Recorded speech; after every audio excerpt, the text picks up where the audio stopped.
Welcome to our 13th podcast titled Champions of Hope and Leadership. I am Ben Kirby, Superintendent of Lake Orion Community Schools. The inspiration for this podcast comes from the amazing people that have shaped me, inspired me, and given me hope as I have navigated my career as an educator. And more importantly, the people who I have witnessed be champions of hope and leadership for the tens of thousands of students and adults that I have crossed paths with throughout my life. Today on our episode, we have a special guest, Mr. Michael Steele. He's definitely a champion of hope. Michael Steele is a veteran teacher with us at Lake Orion High School, where he is seen as a tremendous advocate for our Dragons and a leader among the staff. As a teacher, he is truly a champion of hope. Because of his impact, he was selected as the High School Teacher of the Year for Lake Orion Community Schools. So, Mr. Steele, thank you for being here. Thank you very much for having me. So tell us a little bit about what it feels like to be recognized as the High School Teacher of the Year at Lake Orion Community Schools. It's a huge honor, and I'm not. It's not lost on me that there are some really amazing teachers there, and so to be selected as Teacher of the Year when there are just, so, as I said, so many tremendous teachers at Lake Orion who could have been selected, and part of me thinks they probably should have been, but I'm very grateful that it was me. So it's a huge honor. I'm very thankful. Yeah, and you're definitely one of those people. And in order to be recognized, I'm not sure if you understand the whole process. Do you know how people get nominated and all that? I've seen emails go out about to the district saying if you'd like to nominate, but I've never followed it past that. To be honest. Okay, all right. So it has everything to do with staff, it has everything to do with parents, and it has everything to do with students. So those are all of the individuals that make nominations. They write letters of recognition and those kinds of things, and kind of try to sell you. And they definitely surface some of the great things that you've done for them, and that's why you were honored this year. So do you recall the celebration that was held at the high school? Yeah, I do. Yeah, can you go back and just tell us a little bit about what that looked like, what that felt like? Well, yeah, it was. I had no idea. I had zero idea that it was coming, and Tony Palmieri had everyone stand up for a certain thing, and then we all sat down, and then he narrowed it down to one person. It was obvious that it was me real quick because it was about baby carrots. Okay. And I've gotten some infamy over my love of baby carrots. Okay. And so he said, if you have an affinity for baby carrots, and I think some of the people next to me said my first words were, "Oh my God, I can't believe." And so I knew it was me. But that was really cool, and just to have everyone there and see people standing, and then to have my wife, my parents be there as well, and to hear some of the great things, really flattering things that Matt Smith and Caitlin Shanks and Megan Dyer said about me, and then the 4 seniors that were there. It was really an honor. Yeah, no, that's terrific. So as far as the baby carrots, let's not lose that one. So are these a favorite snack or something you have for a particular meal, or? No, I've snacked on baby carrots for a long time. I've always loved carrots. Okay. Non-cooked carrots first. I Okay. don't hate cooked carrots. It's just, and it was honestly, it was a video that we made as a music department that to send to 8th graders about Okay. reasons that Mr. Steele isn't as scary as the stories that some of the 8th graders have heard Okay. over the years. And so one of our students was saying, just very famously said, Mr. Steele eats baby carrots. And then it kept coming back 2 seconds later. It's like, but he eats the baby carrots all the time. And then why not eat just normal sized carrots? So I think it's taken on a life of its own, but I do bring baby carrots to snack on throughout the day. Yeah, that's funny. I love baby carrots, but I'm not sure if it's the dip that I put it in, or the carrots, but I think it's the dip. So, but at any rate, well, good for you. There was definitely some wonderful things said about you, and it was great to see your parents and your wife be able to join. And as you mentioned, the students were there as well, and I believe you had a grad that is now a teacher that was also there. So there was some special people there for you, and that's great. Do you have any idea how you were nominated or who you were nominated by? I do not. Yeah, and I don't have that information either. I should have done more research on that. I'm not sure if they would have told me or not, but no, that was amazing. It was a great day, and you're right. It was a fun way to reveal that for sure. So you've heard me talk about Champions of Hope at our staff welcome back and in other communications that I've sent out. What does that mean to you as your role as a teacher? Wow. Champion of, I think it's a little bigger title than I'm willing to give myself. A champion of hope. I what I what I've always tried to do with students is try to get them to. I'm going to steal a Ted Lasso line. Become the best version of themselves. Sure. I know that 95% of my students are not going to go on in music, and maybe 50% of them at most are even going to play their instrument in college or past high school. And so, getting the chance to work with students pretty much every day. Some of these students are in band for 4 years. Getting a chance to try and help them understand how they can be more thoughtful about what they do, about more thoughtful about what other people do around them, and how to react to that in more constructive ways that are going to be more positive for them. Skills that they can take outside of the music room that are going to help them better with interviews, better with preparing for classes in college or life or whatever. Whatever I can provide. I think that's kind of how I look at that title, not really having a chance to prepare myself for that answer. Sure. With study. That's my initial reaction is that's flattering as heck. Yeah. And that makes a lot of sense. Ultimately, as educators, we work with students and we work with colleagues that have something inside of them, and sometimes they don't know what that is. And I think that's one of the things that you, as a music teacher especially, you have the ability and gift to bring out the best, not only their music, but you guys become such a family. That's real evident. Having the honor of being at your awards banquet at the end of the year, it's always, it's nice. It really stands out when you guys talk about some of the personal things. When you start getting into the questions and memories and things like that, you guys definitely are building some amazing memories. You said about 5% of your students maybe go on, 95% don't go on. What are some of the things that you've seen some of your graduates do that you maybe are in awe of and are really impressed by? Well, it's hard not to be in awe of. We've got several band directors in the state. Thomas Vieira is band director up in Traverse City. John Klee just got the job in Grand Blanc. I'm going to leave people out, unfortunately, not on purpose. Right. But we also have a former student graduated in 2005 who was a horn professor down at Texas State University. She just took another position, and sorry, Caroline, for not remembering exactly where that is. And then we have Joe Bassito, graduated in 2004, who's he's the band director down at East Carolina University, Nice. which is pretty amazing. Yes. And I think potentially one of the biggest announcements of late was learning that John Upton, a graduate from, oh my gosh, I can't remember the year, 2008, I believe, was just named as the principal oboe of the Met Orchestra, the Metropolitan Opera Orchestra, which is one of the best jobs to get as an oboe player, as a musician, on the whole planet. Wow. So that's akin for me amazing, as one of my players just got drafted by an NHL team and is gonna in the first round. That's a huge thing. Yeah, no, that's amazing. Yeah, thank you for sharing that.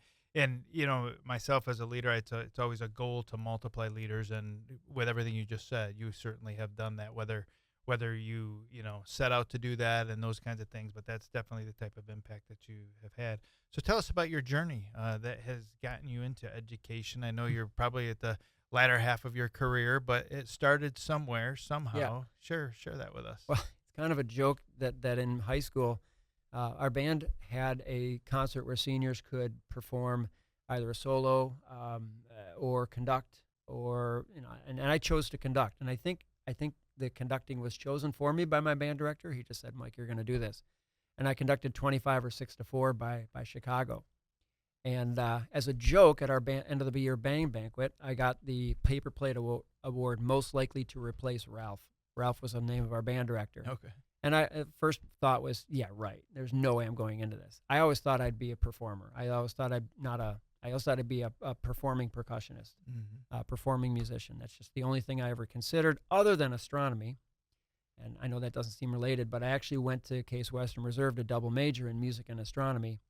And it just made more sense for me to take classes that ended up moving me toward an education degree. And after a year and a half, I decided, you know what, this double major thing, how am I going to marry these two majors? Mm-hmm. And I got to pick one. And I like the joke that someone had told me that I have to wear glasses and drink a lot of coffee to be an astronomer. And I don't like glasses, and I cannot stand coffee. Okay. I could be one of the only band directors in the world that can't. So I went with education, and still in the back of my mind, I thought I'm gonna just teach until I can get a job as a percussionist. Okay. And unfortunately, my first job came a little bit far away. It was up in Hancock, Michigan. Yeah. That's up there. Which, yeah, that's about as, what is it, a half hour, 45 minutes from the end of the world. They actually had a sign there. Some college students said, 45 miles to the end of the world, something like that. And so I taught there for 2 years, and I kept practicing, kept playing as much as I could. Came to find out that I had something wrong with my left arm. That was pretty much the nail in the proverbial coffin with the being a performing percussionist for life. Something that had happened in high school that just had ruined a skill, a need for percussionists to pronate, supinate with your left hand, and I just couldn't do it. So I went back to grad school. I kind of needed to refresh after 2 years in Hancock. The program I took over up there had been pretty much decimated by the previous director. They told me, he used to miss concerts to be over at the bar in Houghton. Yeah, that doesn't work well. That doesn't work very well. So you can imagine that kids didn't stay in the program. So I took over a program that had maybe 23 students in it, and in the entire high school. And it was tough. It was tough rebuilding that and kind of finding my way at the same time, without any mentors, without anyone looking over my shoulder and saying, you know what, you should really try that. Mm-hmm. And that's a big thing in music education is someone to say, you know what, that didn't work, try this. Or here's another way to do it. No, I certainly didn't, and I can't imagine anyone comes out of college really ready to hit the ground running to handle a high school program by themselves. And so after 2 years of grad school, I was lucky enough to get a position up in Gaylord. And I was kind of the assistant high school director. I also did the middle school program. But that high school director was a great mentor to me. Whenever I worked with the bands, he'd say, you're missing this. You're doing this really well, but this isn't really working. And it became really helpful for me. He had some health issues, which led to him retiring while I was still up there. Okay. And then I became the head director. But he was still watching. The program was his baby. Okay. And so he wanted to make sure that it was in good hands. And so he kept giving me this little bit of advice, which was huge. After 5 years in Gaylord, we had some change at the top. I'm not going to talk too much about it, but it wasn't great. And I remember once one of my colleagues, one of my mother's colleagues had said that she heard that I had left Gaylord, and she said, sounds like he didn't want to be the last rat off the sinking ship. Oh, boy. And so that's a little bit about what was happening there. And I'm thankful to know that the band program's in great hands up there. Great. But there had been some issues, and it just made me think maybe there's something else out there. And I took a couple of interviews that year, and what led me to come to Lake Orion was Todd Dunkley was my principal in Gaylord for my last couple of years. And he had just taken the job in Lake Orion. Out of nowhere, he calls me and says, hey, we have an opening for band. The way the previous band director left, it was in the middle of summer. And so it was kind of, I think he was just thinking, who do I know? And he didn't know I was looking or anything. He didn't know I had taken any other interviews, but called me and I said, okay, I'll come down there. I had taught at a Boy Scout camp up in Metamora. So driving from where my parents lived in Grosse Pointe up to Metamora, I'd driven through Lake Orion a few times. I know Lake Orion a little bit. So I came down here for an interview. On the way home, I realized I think they liked this. I think they liked me as a candidate. And then I got a phone call saying, hey, they really like you. They want you to come back for a second interview. And I came down here for a second interview, and Chris Lehman said, this isn't an interview. What's it going to take to get you down here? And so I said, step 6. And they said, we can't do step 6. I took a look at the steps, and it was gonna work out okay. And then better than okay. So I took a risk. I had some people that were good mentors to me up there, and I said, what do you think of this? And they said, we don't want you to leave, but we also know that this is who you are, and this is the kind of program that we think that you should be aspiring to be part of. So honestly, I've been down here ever since, and still in the back of my mind, I kind of wish that I'd perform, but at the same time, this has worked out. I think this has been a very good choice for me. Yeah, for sure, and it definitely has worked out, as you put it. And so many of these types of classes, courses, Mhm. groups, teams, bands. It's all about the instructor, the teacher, and you definitely have drawn a great level of interest. And we definitely enjoy having you around. So Thank you. you talked a lot about mentors, and mentors doesn't matter if you're a teacher, you're a parapro, you're a superintendent. I have people that I see as mentors that I contact regularly as well. Um, so put that hat on yourself, and I know you have been for others. But what's something great about teaching that you would share with those that are aspiring to go into education? Uh, what I what I've come to respect most about teaching, and it took me way too long to figure this out, was that I get the opportunity, and this might be specific to how I view what I get to do. Mm-hmm. I've never been in any other type of classroom than a music classroom, at least as a teacher. But I get to give the students as many opportunities as I can to prove to themselves what they can do. Because it's one thing to be told you're doing that great. It's one thing to get someone else's feedback, but what I've come to realize is most valuable to my students, or at least I think is most valuable to my students, is when they can go home and say, I did that. You know, yeah, someone else might have pointed the way, but the way I've always looked at teaching is it's not forcing the information to them. It's saying, here's how to get to where you're going. Here's what you need to get there, giving them the opportunity to do it, giving them the encouragement to do it, giving them as many opportunities to do it until they prove to themselves that they don't need you anymore. Yeah, And so I will tell my students at the beginning of the year, my goal is to make me obsolete. got it. And I tell them that because whether it's how to read the notes, whether it's how to interpret the music, whether it's how to listen to each other, watch each other, you know, if you were to go to an orchestra and watch, the conductor isn't teaching how to play the notes. He's showing how to play, he or she, excuse me, is showing how to play the notes. And the musicians, based on their experience, are combining for how to not need that person on the podium to know how to what fingers to put Sure, down, or what the rhythm is, or who they're listening to. And so got it. that's what I like to do. I like to give them as much positive reinforcement, but also be honest.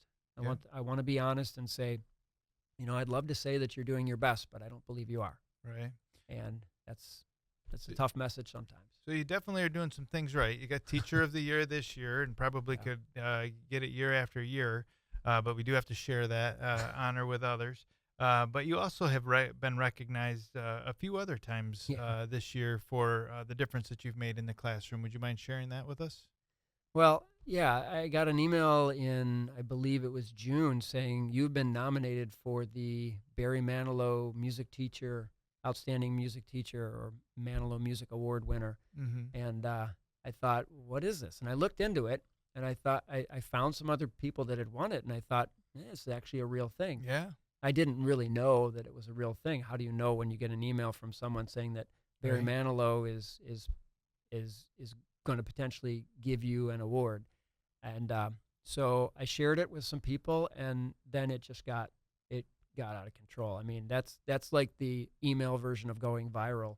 It just seemed like everyone that I knew was posting and sharing, and yeah, every once in a while I'd kind of say, hey, if you haven't, would you mind voting for me? And I'm not gonna lie, I voted for myself too. And Yeah. I had some really good friends who were colleagues, who were also up for this award. Dave Rogers, who just recently retired at Walled Lake Central, Matt Dyroff at Novi. There were some others that were they're good friends of mine, and they're Mhm. great teachers. And so to win this was pretty amazing. Yeah. But yeah, and then I got the call saying, hey, you won, and you got to be at a concert on August 22nd, which was great, except for we were at band camp. Yeah. So That's right. I had to make sure Yeah. that everything was okay there. Drove back from band camp, and met my parents and my wife for a nice dinner. Came down and there was still that part of me that was like, this can't be Right. real. Is this real? I Yeah. don't know if you guys remember, but Right. I was waiting outside for no one to show up. Right. Right. And then when that guy walked in, who was clearly from California, Right. Yes, he was. and I was like, yeah, okay, this is real. But that was surreal to meet him, to have him, actually talk to me. Like, Right. I mean, and honestly, I don't know if you remember, but I felt like he actually was talking to me, not like Right, he was he was talking present. to the Yeah, guy who's yeah. in the room. Yeah, for sure. And then when I realized he was going to make me stand up in front of the entire audience and put the spotlight on me, that was crazy. Yeah, that was pretty neat, and you got quite an ovation, and it was quite a Yeah. celebration for you. But Yep. it was an honor to be part of that night, and I appreciate the invite Yeah, it was. for that. I think you got one other piece of recognition as well, didn't you? Yeah, Just recently? I got one other and one that I just got yesterday, which Oh, goodness. I'll talk about. But it's not a personal one necessarily, but it's for the band. The MSBOA, Michigan School Band and Orchestra Yep. Association. We've got 16 districts, and we're part of District 4 in Lake Orion. Okay, And I was voted by my colleagues as Band Director of the Year nice. in the district. So that does put me in the statewide vote Okay, to be State Band Director of the Year for 2024-2025, which would be awarded at the Michigan Music Conference in January over in Grand Rapids. awesome. And Well deserved. yesterday morning I found out that this isn't going to be broadcast too soon, is it? We have control. We have control over Okay. this. Because I've been told not to announce this yet. Okay. But there's just waiting for more the other directors whose ensembles were picked to respond. Sure. But that should be in a couple of days.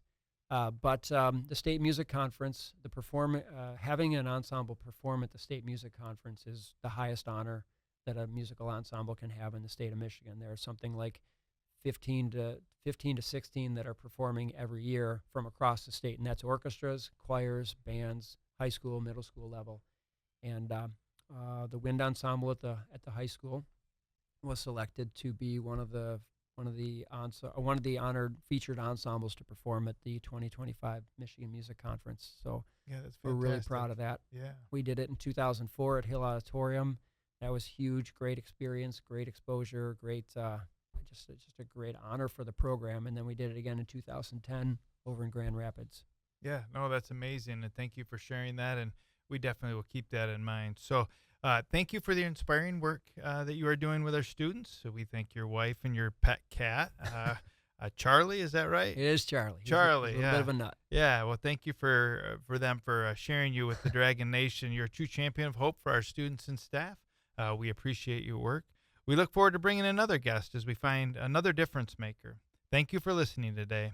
I challenge our listeners to be that champion of hope for somebody, anybody. Go Dragons.